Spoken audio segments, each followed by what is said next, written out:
Bonjour, je reçois aujourd'hui Madame Massoumeh Raouf pour son livre « Évasion de la prison d'Iran ». Bonjour Madame, vous avez été il y a 40 ans emprisonnée par les mollahs au pouvoir en Iran parce que vous étiez une opposante politique et vous êtes restée une opposante politique. Et vous avez réussi cet exploit de vous évader de cette prison. C'est ce que vous écrivez dans ce livre qui paraît aujourd'hui, donc 40 ans après les faits. Comment les choses se sont-elles passées? Pourquoi étiez-vous en prison? D'abord, je vous remercie pour cette occasion. Et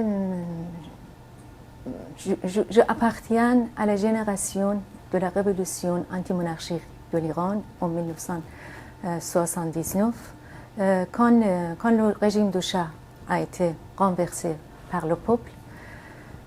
Tout le monde a inspiré un Iran libre et démocratique. Et à cette époque-là, les mouvements des Moudjahidines du peuple avaient un grand succès sur les jeunes et dans toutes les touches populaires. Mais la vision des Moudjahidines du peuple d'Iran était totalement différente avec les visions de l'islam arriéré qui présentait Khomeini. C'est pour ça que Khomeini, quand il est installé en Iran, il a commencé de réprimer tous les mouvements d'opposition et il ne supportait pas spécialement un mouvement musulman chiite progressiste le défie et le décrédibilise. Moi-même, j'ai rejoint à ce mouvement politique. Vous aviez quel âge à cette époque? 17 ans, 18 ans. Et j'étais une militante active, je participais dans différents meetings pour les vendre des journaux, pour faire des publicités sur les programmes des Moudjahidines du peuple. À cette époque-là, M. Massoud Rajavi, le leader du mouvement, voulait participer dans l'élection présidentielle. Et cette élection présidentielle a motivé beaucoup de gens pour soutenir ce mouvement progressiste. Mais Khomeini n'a pas supporté. Il est venu à la télévision et il demandait qu'il se retire de l'élection. Son prétexte, c'était que le mouvement des Moudjahidines du peuple n'a pas voté aux constitution du régime des mollahs. Cette constitution était très arriérée. Il prévoyait des châtiments corporels comme couper les mains, comme lapider les femmes, comme exécution en différentes manières, et c'était très dangereux pour le peuple. Les crimes de ce mouvement progressiste, c'était qu'il voyait trop loin et il n'acceptait pas, il ne se pliait pas devant le régime des mollahs. Madame Raouf, dans quelles circonstances avez-vous été arrêtée? En 20 juin 1981, il y avait un grand rassemblement à Téhéran et aussi dans différentes villes du pays. Et cet rassemblement a été réprimé dans le sang. Et après cet rassemblement, toutes les activités politiques étaient interdites en Iran. À cette époque-là, le régime a commencé l'exécution des militants des Moudjahidines du peuple. J'ai travaillé comme journaliste freelance pour les journaux Moudjahid et j'ai raconté beaucoup de familles de victimes pour faire des interviews et récolter leurs témoignages. Et dans cette activité, un jour que j'avais un rendez-vous chez mère d'une victime pour participer dans une cérémonie de deuil, j'ai tombé dans les pièges des pastorans, tous les quartiers. Les pasdarans, c'est les hommes de main de la milice du régime des mollahs. Ce n'est pas seulement les milices. C'est la police idéologique des mollahs. Parce qu'après la révolution, le régime a construit son organisation idéologique, qui c'était le gardien de la révolution. Et aussi, il y avait des Bassidji qui se sont été milices du régime des Mollahs. Quand je me suis rentrée dans ce quartier, le quartier était encerclé par les pastorans et aussi par les milices. Et ils m'ont arrêté, ils m'ont demandé, ils voulaient me fouiller. J'ai donné mon sac pour qu'ils fouillent. Et j'avais les communiqués de Moudjahidine du peuple dans mes mains, petit papier. Et je l'ai mis dans ma bouche et je l'ai essayé avaler qu'il n'y avait pas aucune preuve.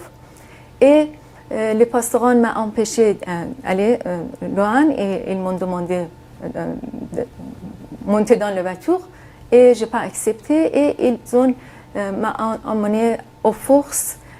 Tous les quartiers étaient sortis pour m'aider, mais ils ont tiré au l'air et ils m'ont emmené dans une situation très grave aux forces, au QG de Pastoran à cette époque-là. Ce soir même, m'a lié et les yeux bandés.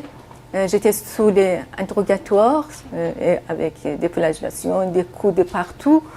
Et ils m'ont interrogé qu'est-ce que je faisais là-bas. Et ils m'ont soupçonné seulement que je suis un sympathisant des Moudjahidines du peuple. Mais ils n'ont rien trouvé et je n'ai pas donné aucun renseignement. Même j'ai donné un faux nom. Et ils m'ont gardé pour qu'après qu'il arrive de me reconnaître pour me juger. Et c'était comme ça mon arrestation. Et ensuite, vous êtes vous avez été emprisonné. Oui, j'étais emprisonnée d'abord dans les prisons de Sepa, là-bas, des pastorans. Et après, j'étais transférée dans une autre prison. Et la torture est systématique dans ces prisons? Torture est systématique et très... Les femmes sont torturées? Les femmes... À cette époque-là, il y avait des milliers d'arrestations. Les gens qui étaient arrêtés, ça commençait dès 13 ans, 14 ans, 16 ans. Beaucoup de lycéens qui étaient arrêtés. Et si quelqu'un prouvait, par exemple, qu'il est membre ou sympathisant, ou il était un lecteur des journaux de Moudjahid, il était condamné à mort. Et il y avait beaucoup d'exécutions très précipitées, sans aucun vrai jugement, sans aucune preuve.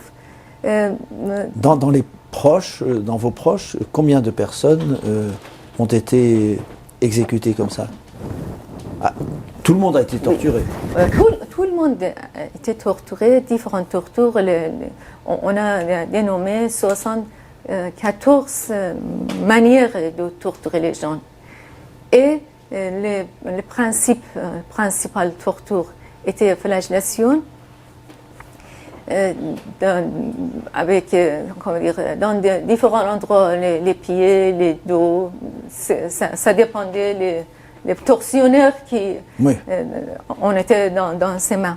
Moi-même, mon frère cadet, Ahmad Raouf Bacharidous, il avait 16 ans, qu'il a été 3 fois arrêté à l'époque, avant que le mouvement soit interdit en Iran. Il était connu pour ses activités politiques dans les lycées. Il était arrêté. Et à cette époque-là, je me suis été arrêtée, mon frère Ahmad vivait en clandestinité à Rasht. Et il a été arrêté, aller au lycée. Et il a été aussi torturé? Quand j'étais en prison, je ne savais pas que mon frère Ahmad a été arrêté. Quand je me suis évadée à l'aide de mes compagnons de cellule... Est-ce que ça a été difficile de vous évader? Oui, très difficile. Vous étiez resté combien de mois en prison? Moi, j'ai resté 8 mois. Mais c'était... 8 mois avec des tortures et vos camarades... Interdit de visiter famille. Interdit d'aller aux toilettes, alors ça c'est... Interdit parce qu'on était, comment dire, C'est ce que enfermés j'ai lu dans votre dans livre. une pièce. Ils n'ouvraient pas pour aller aux toilettes. Et il y avait beaucoup de filles qui avaient des problèmes de santé, ils n'arrivaient pas à se contrôler. Et j'ai même vu mes camarades de cellule qui, comment dire, ils criaient de douleur, qu'ils n'arrivaient pas à aller aux toilettes. Et jamais j'imaginais pas à cet degré. C'est difficile pour les prisonniers parce que ils traitaient les prisonniers comme des animaux. On n'avait pas aucun moyen de hygiène, de se chauffer. C'était hiver en nord de l'Iran, c'est très chaud. L'hiver, c'est très froid. Excusez-moi, l'hiver est très froid. En dehors, il y avait des neiges, mais nous n'avons pas aucun chauffage. Et il y avait des vitres cassées qui l'air rentrait. La situation, c'était très difficile. Encore, quand je lis les infos des prisonniers politiques en Iran, des différentes prisons, des Evin, des Gohadash, des Qarachak, des différentes prisons, c'est presque la même situation et rien n'a pas changé. Donc vous aviez, au bout d'un certain temps d'humiliation, de torture, de cette vie épouvantable, vous avez décidé de vous évader et vous avez, avec quelques camarades, réussi à vous évader en sautant par-dessus le mur. C'était pas comme ça facile. Quand moi, avec mes compagnons de cellule, nous avons décidé de faire une opération d'évasion, d'abord pour montrer notre résistance au régime, que nous ne plierons pas devant toutes ces sauvageries et pour amener les messages de la résistance aux jeunes, à l'extérieur. Ouais. C'était notre base motivation. Et quand tout le temps, dehors de cellule, nous étions les yeux bandés. Pendant des mois, je ne savais pas dans quel endroit je me trouve. Si, par exemple, je parte de prison, je devais aller où? Je ne savais pas on est où. Et petit à petit, moi et mes amis, on a essayé de récolter des renseignements, regarder. Un petit peu regarder nos bandeaux pour récolter et on échangeait beaucoup pour savoir d'abord on est où et comment on peut sortir. Et on a compris que nous sommes dans une prison qui était d'abord une base militaire de Maran à Rasht. Et il y avait une grande cour dans les prisons. Et petit à petit, nous avons planifié quand ils nous sortent pour aller aux toilettes, pour nous cacher, pour nous atteindre au mur, pour le grimper. Et ça a pris beaucoup de temps et beaucoup de... Je explique avec détail dans le livre comment nous sommes arrivés de sortir et nous devons partir devant les portes de prison pour arriver à la place principale de ville pour aller chez le peuple, être réfugié. Une chose très intéressante qui est le prisonnier, le geôlier nous disait que si vous partez de la prison, vous serez tué par le peuple. Vous n'avez pas aucune base populaire. Le peuple vous déteste. Mais quand je suis sortie de prison, malgré que les gens savaient que je suis membre du Moudjahidine du peuple, que je suis une fugitive, qu'ils ont il y a des menaces qui, si je trouve chez eux, ils seront exécutés. Malgré ça, pendant 12 ans, j'étais réfugiée chez différentes familles en Iran. Et quand je suis sortie et je suis venue en France, encore j'entends ces slogans que les Moudjahidines du peuple n'ont pas base populaire par de l'habit des mollahs qui circulent sur différents médias.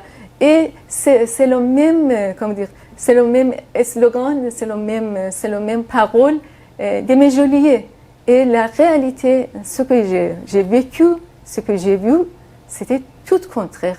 Et encore, malgré toutes les répressions, malgré le massacre de 1988, ils ont tué plus de 30 000 prisonniers politiques sur les fatwas de Khomeini, dont mon frère et beaucoup de mes compagnons de cellule qui m'ont aidé. Pourquoi ce massacre de 30 000 personnes? C'est le régime qui était... Khomeini était mourant. Il savait qui.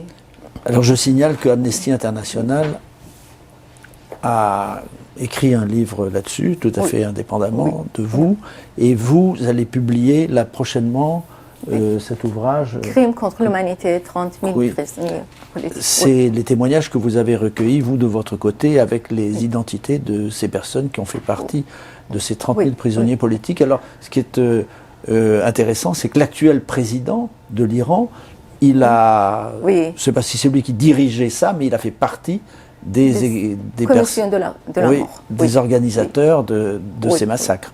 C'est quand même assez stupéfiant. Khomeini était mourant. Il savait qu'il n'a pas arrivé à déraciner le mouvement d'opposition démocratique des Moudjahidines du peuple, malgré que toutes les prisons étaient pleines.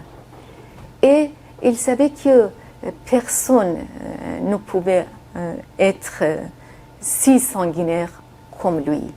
Alors il a donné une fatwa de quelques lignes, qui, les images, il y a dans ce livre, pour que tous les membres ou sympathisants des Moudjahidines du peuple qui sont restés fermes sur leur conviction soient donnés. On va les montrer après. Soient exécutés. Et ils ont, quand je parle, je me souviens d'un de mes geôliers qui nous a menacés quand j'étais à cette époque-là en prison. Il disait, s'il y aura une révolte, si on sent que le régime va s'effondrer, on tuera tous les prisonniers. Oubliez cette imagination que vous sortirez de prison comme un héros. C'est votre cadavre qui sortira d'ici. Toujours, le régime des mollahs avait cette idée de nettoyer toutes les prisons. Et avec cette fatwa de Khomeini, ils ont précipité pour tuer tous les prisonniers. Ils ont construit des commissions de la mort qui, président soi-disant du régime des mollahs, Ebrahim Raïssi, est une personne qui a été membre de la commission de la mort à Téhéran et à Gohardasht, et ils ont envoyé aux potences plus de 30 000 prisonniers politiques, et ils ont fait tout sous le silence. Ils n'ont pas donné ni les corps, ni les endroits qu'ils ont mis les victimes, et il y a beaucoup de fosses communes, et il y avait une grande répression pour que les enfants ne sortent pas. Beaucoup de familles des victimes qui cherchaient leurs enfants, les corps des victimes, beaucoup de familles ont été arrêtées. Et maintenant, par exemple, c'est Mariam Akbari Monfared, qui c'est 4... Amnesty International. Oui, qui 4 de ses membres de famille a été exécuté dans ce massacre, qu'il est pendant maintenant 12 ans qu'il est derrière les barreaux, parce qu'il a demandé qu'est-ce que vous avez fait à mes frères et sœurs. Et grâce à le travail de la résistance, on a créé aussi des de briser ce mur de silence. Oui, grâce à ces ouvrages. Alors attendez, oui. maintenant je voudrais passer à l'actualité d'aujourd'hui. Votre mouvement est basé à Paris, enfin près de Paris, et vous êtes toujours très actif dans la résistance contre le régime des Mollahs, à tel point d'ailleurs que vous avez été, il y a, je crois que c'était 1 an ou 1 an et demi, victime d'une tentative d'attentat de la part du régime. Oui. Votre grand rassemblement annuel. Oui, il y avait un grand rassemblement annuel.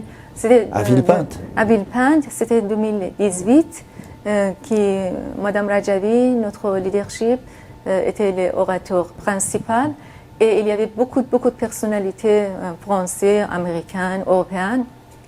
Et le meeting déroulait très bien. On n'a rien constaté. Mais le lendemain, dans tous les médias, il y avait qu'une diplomate du régime des Mollahs a été arrêtée avec des mercenaires qui emmenaient les bombes pour déposer dans ce grand meeting et viser Madame Rajavi et toutes les dirigeants qui participaient dans ça ce crée grand... un scandale diplomatique. Cette diplomate a été jugée en Belgique. Et c'est la première fois dans l'histoire qu'un diplomate était jugé et il était condamné à 20 ans de prison. Et d'autres mercenaires aussi, ils ont été condamnés aux prisons de 18 ans, 17 ans, 15 ans. Et ils sont maintenant en prison en Belgique. Madame Raouf, pour terminer cette émission, quelle est la situation actuellement en Iran du point de vue des Moudjahidines? Est-ce que le régime est prêt de tomber? Comme j'ai écrit dans mon livre, le matin va arriver. C'est espoir des Moudjahidines du peuple, aussi le peuple iranien. Maintenant, la situation en Iran est explosive. Ce n'est pas seulement nous, la résistance, qui dit ça. Maintenant, c'est ça sort de la bouche des responsables du régime et même le guide suprême qui vient dire fais attention, ces mouvements de Moudjahidines sont derrière toutes les révoltes, toutes les manifestations, sont intriguées, sont dirigées par les mouvements. C'est pour ça que le régime se sent qu'il est en phase finale. Nous ne sommes pas il y a 40 ans, 43 ans. Maintenant, avec tous les progrès de communication, d'Internet, ils n'arrivent pas de contrôler comme avant, malgré que la répression, c'est très dur, ça continue, mais au contraire, la nouvelle génération, maintenant la nouvelle génération a pris le relais et leur acte est plus en plus forte et plus en plus spectaculaire. Et la situation économique contribue aussi à ce... C'est très désastreux, malgré toutes les richesses de l'Iran. La situation, il y a une énorme pauvreté et énorme de corruption par les dirigeants du régime et les gens ces mercenaires. Et les colères populaires et sociales est très explosive. Je ne sais pas, vous avez vu ou pas un article j'ai vu sur Le Monde il y a 12 jours, je pense, qui écrivait sur la situation explosive de l'Iran, qu'il y a même un jour qu'il n'y aura pas des protestations, des manifestations contre la vie chère, contre les dirigeants du régime. Et même il y a une semaine, la télévision d'État a été piratée par les unités de la résistance à l'intérieur et les images de dirigeants de Moudjahidines du peuple, Mme Rajavi aussi, M. Massoud Rajavi, a été diffusée. Il y avait des slogans Durud bar Rajavi, ça veut dire vive Rajavi, et mort au Khamenei. Et les photos de Khamenei avec une slash rouge et une partie du discours de M. Rajavi a été diffusée. Et ça a été un grand choc d'abord pour le régime et aussi un grand espoir pour les peuples iraniens qui sentent que les murs de répression est en train de briser, effondrer. Et on est très optimiste pour finir avec ce régime barbare et que enfin la liberté arrive en Iran. Merci beaucoup, Massoumeh Raouf. Je rappelle donc le titre de votre livre qui est publié chez Ballant, Évasion de la prison d'Iran. Merci beaucoup et merci à vous d'avoir suivi cette émission. À bientôt.